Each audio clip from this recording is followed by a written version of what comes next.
Thanks for joining us for this Verify special. I'm Anna Laurel.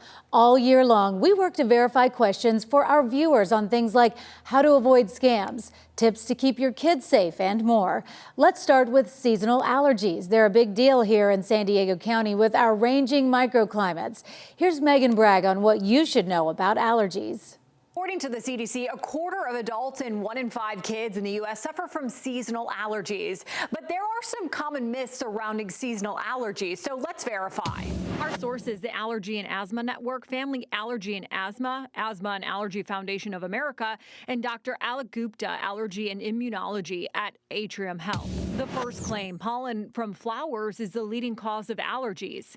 This is false. According to the Allergy and Asthma Network, while flowers do contain pollen, it's not easily spread by the wind. The Asthma and Allergy Foundation of America states trees, grass, and weed pollen allergies are the most common in the U.S. That's because these pollens are fine and are easily carried by the wind and easy to inhale. The next claim, eating local honey can treat seasonal pollen allergies. The problem with honey specifically is that the pollen that the bees use is mainly coming from flowers, and the pollen that we're allergic to is typically not the flower pollen. So this is false. And finally, moving to a drier climate like the Southwest will cure spring allergies. This is also false. According to Family Allergy and Asthma, there is no allergy-free zone.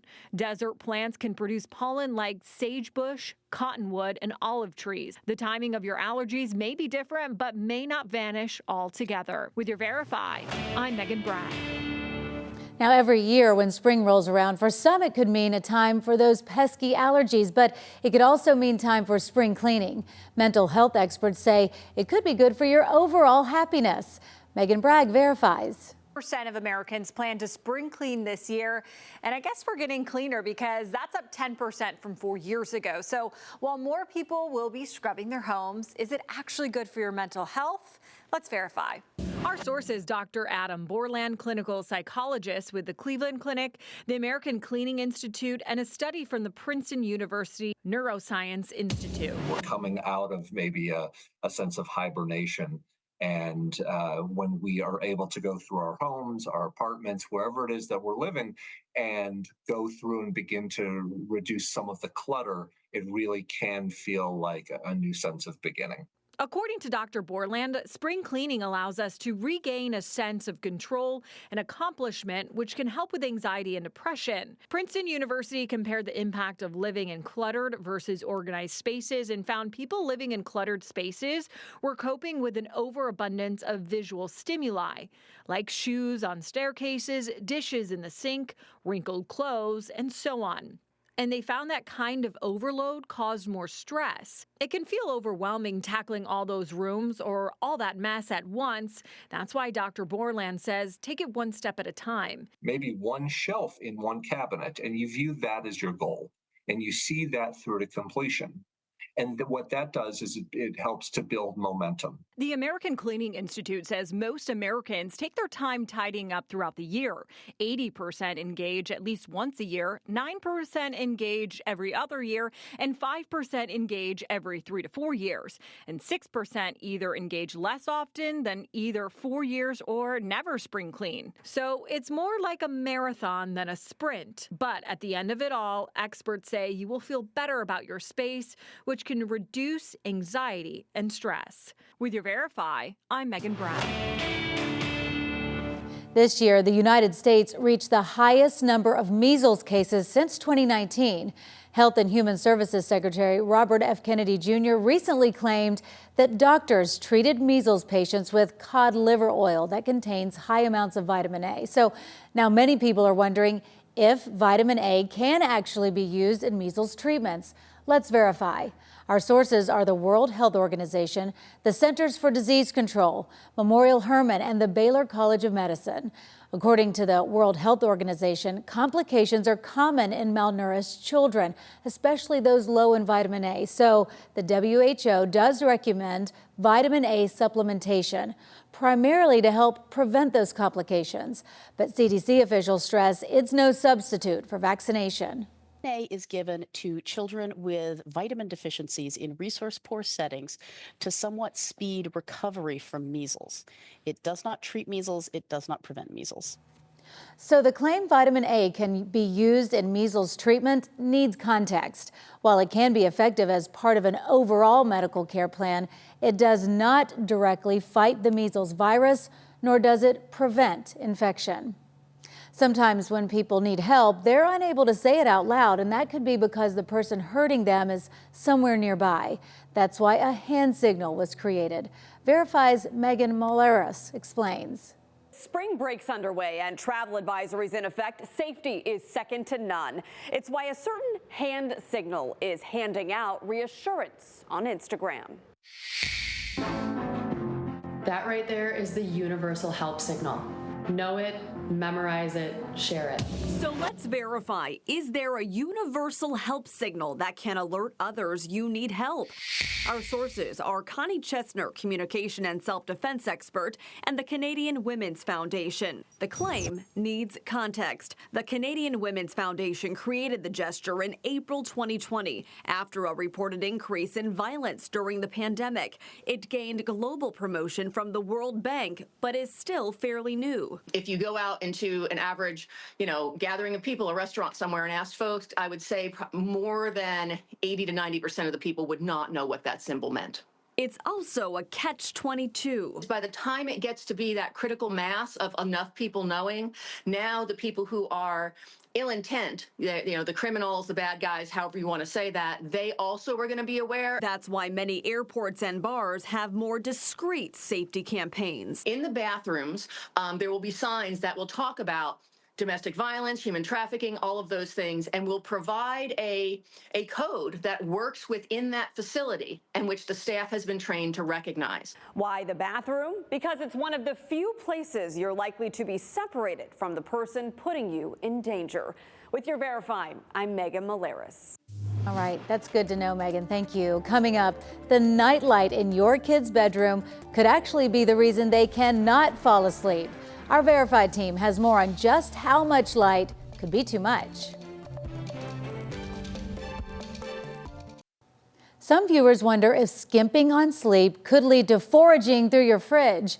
Megan Bragg looks into whether or not sleeping less really makes you eat more in tonight's Verify report. The question, can lack of sleep make you eat more? Let's verify. Our source is cardiologist Dr. Pyle Coley, sleep specialist with the Cleveland Clinic, Dr. Nancy Foldberry, and a study published in the National Library of Medicine. Both doctors say when you're sleep deprived, appetite hormones are thrown off and it can make you eat more the next day. When we're sleep deprived, it triggers a stress response in the body. And what that does is turns the volume up on our hunger. We tend to eat more unhealthy types of foods because we sort of crave sugar-rich foods because our body needs that instant sugar to try to build up its energy. In this study published in the National Library of Medicine, they examined people who got a good night's rest compared to people who were sleep deprived and found people who were tired were more hungry.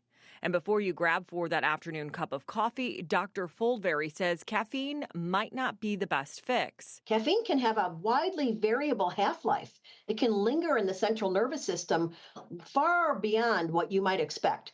And so some of us are really sensitive to that and really can't have caffeine beyond early morning. The good news, as long as you get some rest, your body will reset. Once you sort of reset your sleep and start getting sleep again, many of these hormones go back to your baseline. So you can reverse this process of dysregulated hormones inside our body. So we can verify that, yes, lack of sleep can make you eat more. With your Verify, I'm Megan Bragg. Now, there are all kinds of reasons your child may have trouble falling asleep or staying asleep. But one factor that could be playing a role is their nightlight. That little source of light can actually be pretty disruptive. So what's the right type and amount of light for your child? Megan Bragg is here to verify. The question, can a nightlight impact your child's sleep? Our sources, Dr. Brian Chen, a sleep specialist with the Cleveland Clinic, and Dr. Carla Robinson with Urban House Call. Research from the Cleveland Clinic shows a red-colored nightlight is best for bedtime because it doesn't disrupt melatonin production. However, little kids may find the color red scary in the dark. Dr. Robinson says a good alternative would be something that's orange or amber colored. The placement of a nightlight matters too. Dr. Chen with the Cleveland Clinic recommends keeping it lower to the ground if possible and making sure it doesn't illuminate the ceiling. Both doctors mention nightlights are really about personal preference. Some kids may need them and some may not, and that's okay. And perhaps if your child needs a nightlight that slowly dims down and goes off at nighttime, if they can tolerate that, then that'd be great. So maybe they just need a nightlight for them to know that it's bedtime and maybe read a little bedtime story, get ready for bed, and then after they've fallen asleep, it'd be great if the nightlight turns off and it is dark. So we can verify that, yes, a nightlight can impact your child's sleep. Dr. Robinson says if your child has had sleep issues for a while and doesn't seem to be improving, you should talk to their doctor. With your Verify, I'm Megan Bragg. Summer is approaching for students, and that means there will be more time for your children to sit around on an electric device. The Verify team is here to share just how much screen time could be too much for your child.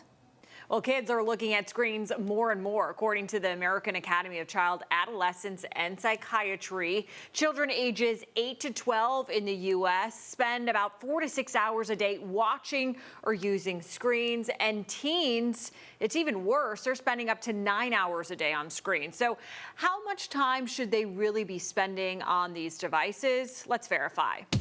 Our source is Dr. Arma Zuro, pediatrician with Novant Health, Dr. Marie Trace, behavioral pediatrician for the Cleveland Clinic, a study published in JAMA Pediatrics, and the American Academy of Pediatrics. Sometimes it may seem easier to hand your kids devices to get a little peace and quiet. I have this conversation several times a day.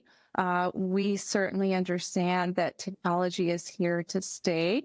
And so it's very important to discuss it with your child's pediatrician. Dr. Zuro knows there is no way to really escape the screen, but says for children 5 and under, it's important to think about how much time they are spending looking at it. Screen time can certainly affect development in children, especially if we started as early as 1 year old. And it really depends on what kind of quality screen time that is and how much they're using it. This study of more than 57,000 kids found too much screen time for a child at age 1 could lead to developmental delays, specifically when it comes to communication and problem solving at the age of 2 and 4. I'm looking at a screen.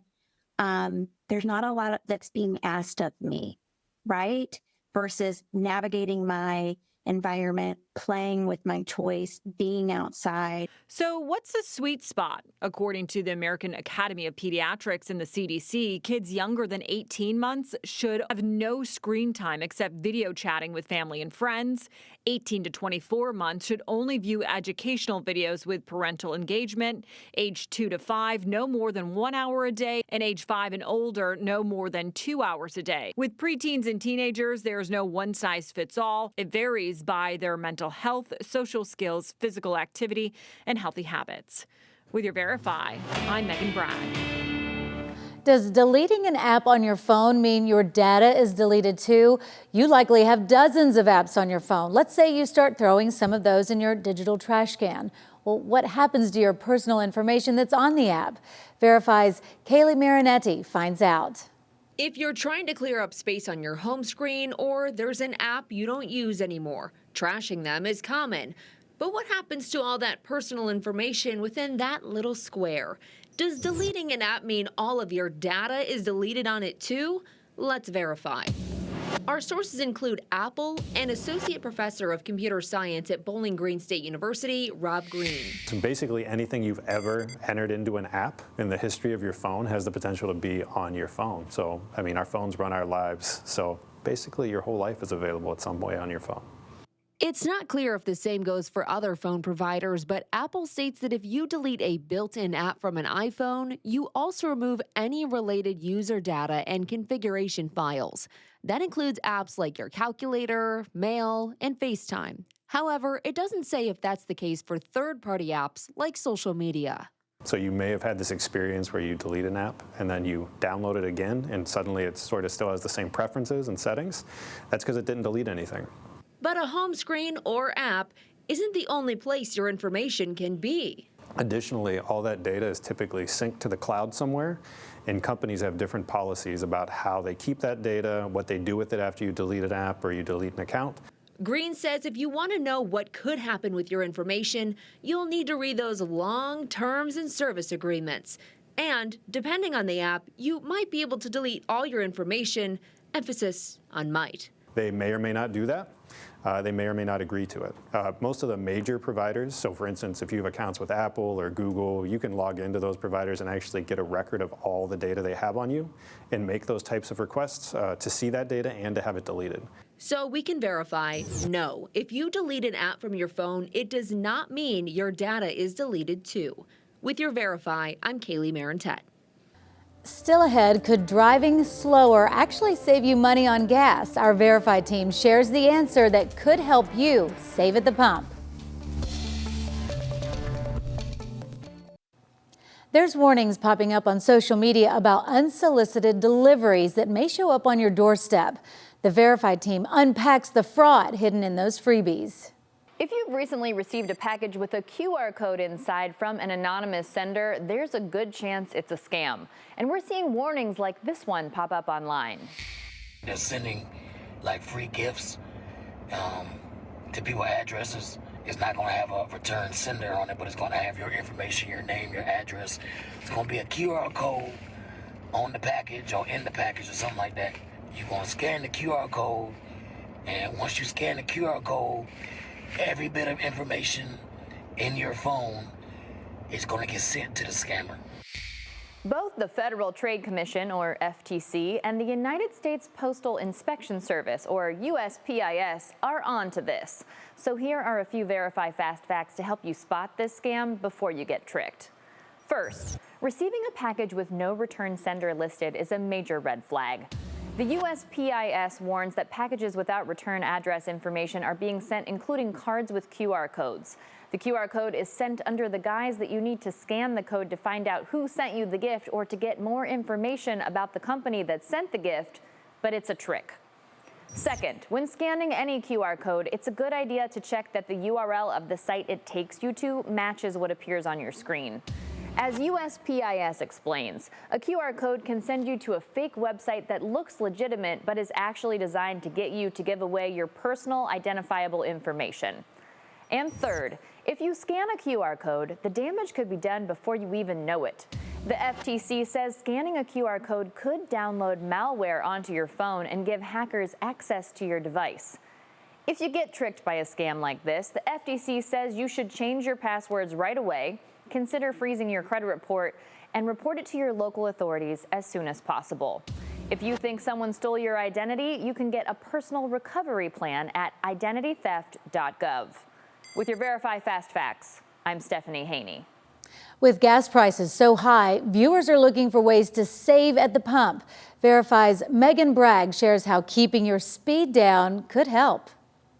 Viewer Janice shared tips from the experts. It says, remember, every 5 miles above 55 miles per hour decreases fuel efficiency. Our sources to Verify are Consumer Reports and Patrick DeHaan, Gas Buddy head petroleum analyst. The claim is generally true. Consumer Reports measured gas mileage at a steady 55 miles an hour, then 65 and 75, both in a standard car and compact SUV. It found reducing speed from 65 to 55 improved fuel economy by 6 miles per gallon in the car and 8 miles per gallon in the SUV. But that test is a few years old. For newer cars, we must look beyond the speedometer for the sweet spot. It depends on how many gears your transmission has. A lot of newer vehicles tend to have more efficient transmissions. And really, it's not necessarily so much about the speed, but keeping the revolutions, the tachometer down as low as possible. And be conscious of what the car is carrying. Consumer Reports found at highway speeds, more than 50% of engine power goes to overcoming aerodynamic drag. Adding weight to that, even from an empty roof rack, slows down fuel economy. That's good to know. Well, when it comes to severe weather like rain or ice, it's important to stay safe on the roads. A viewer asked if they can keep their cruise control on during that kind of weather. The Verified team is here with the answer. This email from viewer Tom W. He said, is it true that driving in the rain with cruise control is dangerous? Has new technology made this less of a problem? So let's verify. Our source is the National Highway Traffic Safety Administration, the U.S. Department of Transportation, and Tiffany Wright, the AAA Director of Public Affairs. NHTSA states it's best to use cruise control on long open highways and when conditions are safe to drive at a steady speed. But in wet weather, conditions, do not use your cruise control. Your chances of losing control of your vehicle greatly increase. According to the U.S. Department of Transportation, the most weather-related crashes happen on wet roads and when it's raining. 70% on wet pavement and 46% during rainfall. When you're in cruise control, you don't have the ability to be completely in control of your vehicle. It also lessens your reaction time, right? You just have to have the ability to be able to take your foot off and on the accelerator. When it comes to newer technology, a lot of modern day cars, they won't even allow you to engage in cruise control when the car senses wet conditions. So we can verify that, yes, driving in the rain with cruise control is dangerous. That'll do it for us. Thanks for joining us for this Verify special. You can find all of our Verify reports on our website, cbs8.com. For CBS 8, I'm Anna Laurel.